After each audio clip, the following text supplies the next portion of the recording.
flew in on a freaking helicopter onto a U.S. The Midway. The USS Midway.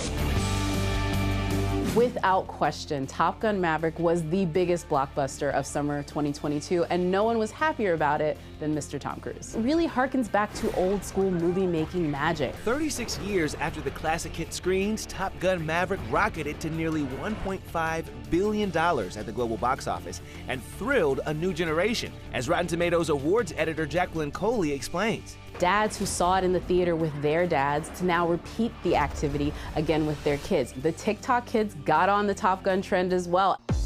That trend is the Rooster Wiggle, named after Miles Teller's character, and has been viewed more than 1 billion times on TikTok. How much work? I mean, are we talking crazy crunches, pull-ups till you can't see straight? Like, what was your preparation for the scene? Yeah, I mean, I'm just waiting to get drafted. Dude. I was running routes, dude. I was running routes, my man.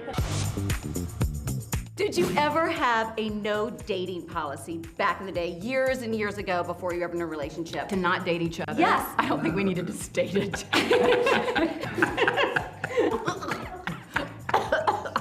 Well, you don't have to react that bad. Perhaps the best and most welcome casting of 2022 this year saw Julia Roberts and George Clooney return to the rom-com with Ticket to Paradise. I think what's really interesting is that rom-coms never left, but rom-coms are back in theaters thanks to films like Ticket to Paradise, which proves if you put movie stars in the right setting with the right script, people will show up to the theaters for it. You haven't had a date since Lily was in braces. At least when I do date, it's age appropriate. The best thing you can do with best friends is have them bicker at each other all day long on screen. And that is the only type of teasing that can happen from really close friends. Their comfort around each other is what allows those jokes to feel very fun.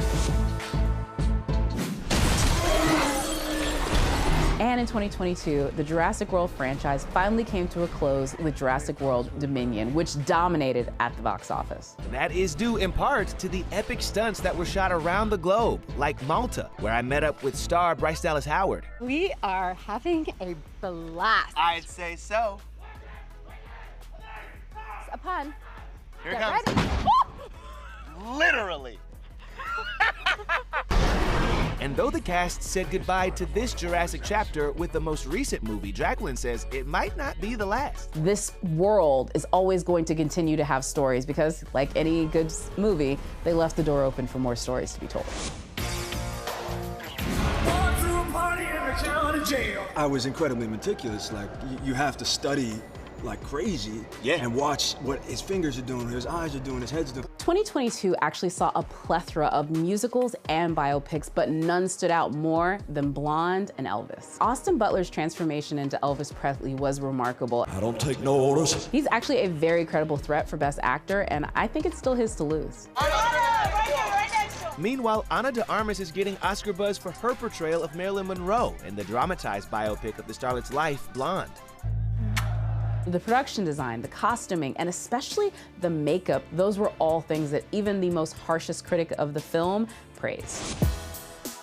Look at here, look at here. Did you ever have moments when you were on set and you were like, wow, I feel like Chadwick is here? You know, since he passed, as much as I've worked at saying goodbye, I've never let him go. The most anticipated movie of 2022, without question, was Marvel's Black Panther, Wakanda Forever, and it delivered. On top of creating this really thrilling film that fans are going to get to enjoy, it also honored the late Chadwick Boseman from the moment it comes on screen. And his wife, Simone, it was really her stating that that was what Chad would want that gave her the ability to do the same.